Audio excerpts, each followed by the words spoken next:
Good morning আপোনালোক সকলোকে পুনৰবাৰ জীৱনৰ ৰংবোৰৰ অন্য এটা ব্লগলৈ স্বাগতম জনাইছোঁ আৰু আজি মই আপোনালোকৰ লগত শ্বেয়াৰ কৰিম মানিমুনিৰ এটা ৰেচিপি বুলিবলৈ একোৱেই নহয়, একেবাৰে সাধাৰণ মানিমুনি মই আজি বীৰৰ কাৰণে বনাম। তাকে বোলো আপোনালোকক দেখুৱাওঁ মই বীৰক কেনেকৈ বনাই খুৱাওঁ। মানিমুনিত বহুত কিবাকিবি ঔষধি গুণ আছে। মানিমুনি মানে উপকাৰিতাবিলাকতো কোৱাৰ কোনো প্ৰয়োজনেই নাই, সকলোৱে জানেই।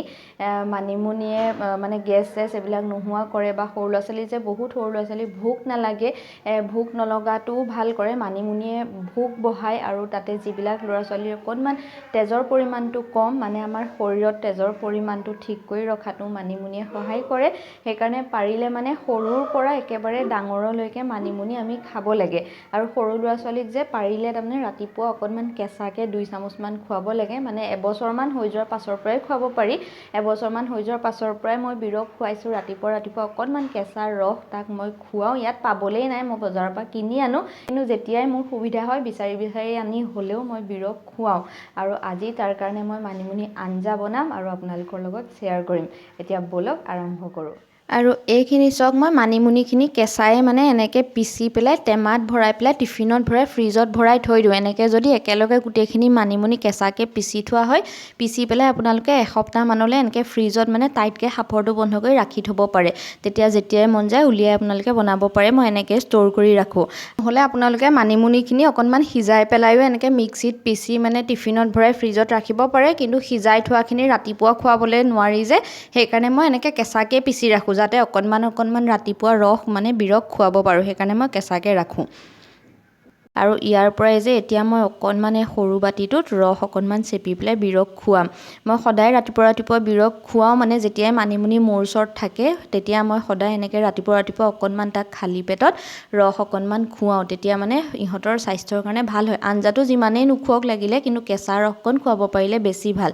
এয়া এনেকৈ মই সেই চেকনিখনৰ সহায়ত অকণমান চেপি ল'লোঁ আৰু ইয়াতে দি দিম মই অকণমান এয়া মৌকণ দি দিলে অকণমান মানে টেষ্টটো ভাল হয় যে। মৌ দিব পাৰে বা আপোনালোকে অকণমান তাল মিচিৰিও দি দিব পাৰে, নহ'লে মানে খাবলৈ মন নকৰে। এয়া হৈ গ'ল আৰু আমাৰ বীৰে চাবলৈ আহিছে মইনো কি বনাইছোঁ। খাবা ৰ'বা, মই অকণমান ইয়াত এনেকৈ মানিমুনিৰ লগত খাবা একেলগে।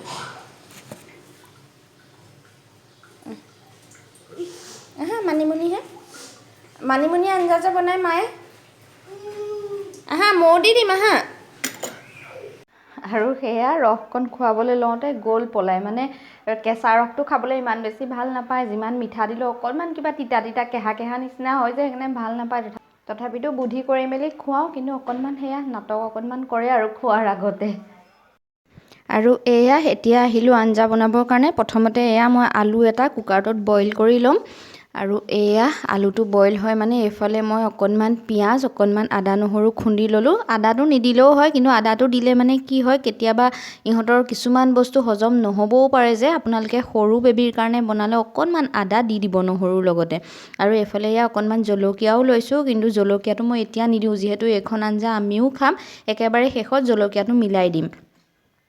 আৰু এইফালে এয়া মোৰ আলু বইল কৰি হৈ গ'ল, ঠাণ্ডা হৈ গ'ল। আলুখিনি মই এতিয়া এনেকৈ এই পিহনাখনৰ সহায়ত অকণমান পিহি ল'ম। আপোনালোকে হাতৰ সহায়ত বা চামুচৰ সহায়ত ধুনীয়াকৈ গোটেইখিনি ভাঙিও ল'ব পাৰে, কিন্তু মই এনেকৈ পিহি দিওঁ, তেতিয়া গোটেই আঞ্জাখনৰ লগত মানে আলুখিনি মিক্স হৈ যায়। সেইকাৰণে মই পিহি দিবলৈ ভাল পাওঁ।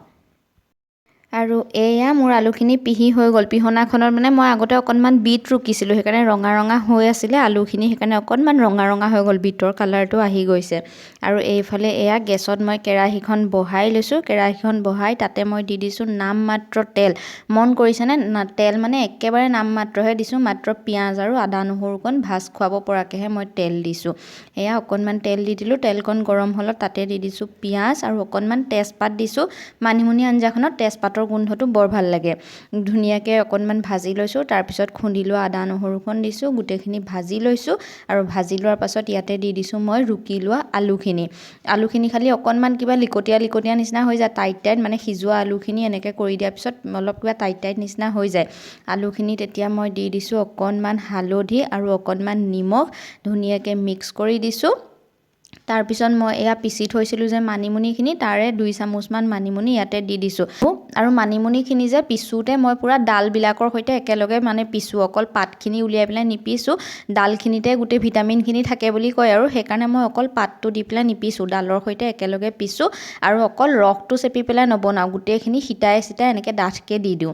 বাছ এইখিনি দি দিলোঁ, দিয়াৰ পিছত ইয়াতে মই দি দিছোঁ পানী আৰু এতিয়া গোটেইখিনি ধুনীয়াকৈ মিলাই দিম। আলুখিনি যিহেতু গোটা গোটা নিচিনা হৈ আছে, গোটেই আঞ্জাখনৰ লগত ধুনীয়াকৈ ভাঙি ভাঙি মিক্স কৰি দিম আৰু এইখিনি উতলিলেই হৈ যাব। ইয়াত মই কোনো ধৰণৰ মা মছলা ব্যৱহাৰ নকৰোঁ, যিহেতু ঔষধি গুণ থকা বস্তু, মেডিচিনৰ কাম কৰে, সেইকাৰণে এনেকুৱা বস্তুবিলাকত মই কোনো ধৰণৰ মা মছলা নিদিওঁ। মা মছলা দিলে মানে ইয়াৰ ঔষধি গুণটো নাইকিয়া হৈ যায়। মই একেবাৰে স্বাস্থ্যসন্মতভাৱেই খাওঁ মানিমুনি আঞ্জাখন, সেইকাৰণে মই ইয়াতে একো নিদিওঁ। কিন্তু আপোনালোকে ইচ্ছা কৰিলে অকণমান জালুকৰ গুড়ি দিব পাৰে, অকণমান জিৰা গুড়ি দিব পাৰে। মই কোনো ধৰণৰ একোৱেই ব্যৱহাৰ নকৰোঁ, অকল আদা নহৰুকণে যি দিওঁ আৰু বছ এইখিনি এতিয়া ধুনীয়াকৈ উতল আহিলে হৈ যাব। অকণমান সময় খালি মই উতলাওঁ, যিহেতু মানিমুনিখিনি মই মানে পিছোঁতে কেঁচাকৈ পিচিছোঁ, সেইকাৰণে আঞ্জাখন মই অকণমান সময় বেছিকৈ উতলাওঁ। আৰু এইফালে চাওক, মই 2 চামুচমানহে যিহেতু ব্যৱহাৰ কৰিছোঁ আজি বনাবৰ কাৰণে, বাকীখিনি এনেকৈ সাঁফৰখন বন্ধ কৰি আকৌ ফ্ৰিজত ষ্ট'ৰ কৰি ৰাখিম, যেতিয়াই মন যায় তেতিয়াই উলিয়াই বনাব পাৰিম। আৰু এইফালে এয়া মোৰ আঞ্জা উতলি গৈছে ধুনীয়াকৈ, অকণমান নিমখ কম হৈছিলে, নিমখ অকণমানো দি দিলোঁ। ইয়াতকৈ আৰু মই ডাঠ নকৰোঁ, কাৰণ বহুত বেছি ডাঠ হ'লেও মানিমুনি আঞ্জাখন খাবলৈ বেয়া লাগে। ইমানতে মই গেছটো বন্ধ কৰি দিছোঁ, মোৰ মানিমুনি আঞ্জা ৰেডি হৈ গ'ল। আৰু মই আজি একেবাৰে সুদাকৈ বনাইছোঁ, মানে নিৰামিষকৈ বনাইছোঁ। আপোনালোকে মানিমুনিৰ লগত মাছো দি দিব পাৰে, মাছ দিলেও খাবলৈ বহুত বেছি টেষ্টি লাগে। বাছ এয়া মোৰ ৰেডি হৈ গ'ল, আপোনালোকক উলিয়াই দেখুৱালোঁ। বিৰৰ লগতে আমিও খাম, কোনো ধৰণৰ মা মছলা নোহোৱাকৈ, যিহেতু মই কৈছোঁ ঔষধি বস্তু, সেইকাৰণে মই এনেকৈ বনাই খাওঁ। আপোনালোকে এবছৰৰ ওপৰৰ ল'ৰা ছোৱালীক ধুনীয়াকৈ খুৱাব পাৰিব, পেটৰ কাৰণে বহুত বেছি ভাল হয়, বহুত বেছি স্বাস্থ্যসন্মত হয়, স্বাস্থ্যৰ বাবে উপকাৰী বস্তু। আপোনালোকে আপোনালোকৰ ল'ৰা ছোৱালীক ধুনীয়াকৈ এনেকৈ আঞ্জাখন বনাই খুৱাব। আৰু আঞ্জাখন বনাই খোৱাৰ উপৰিও পাৰিলে অকণমান খালী পেটত কেঁচাকৈ আপোনালোকে খুৱাবলৈ চেষ্টা কৰিব।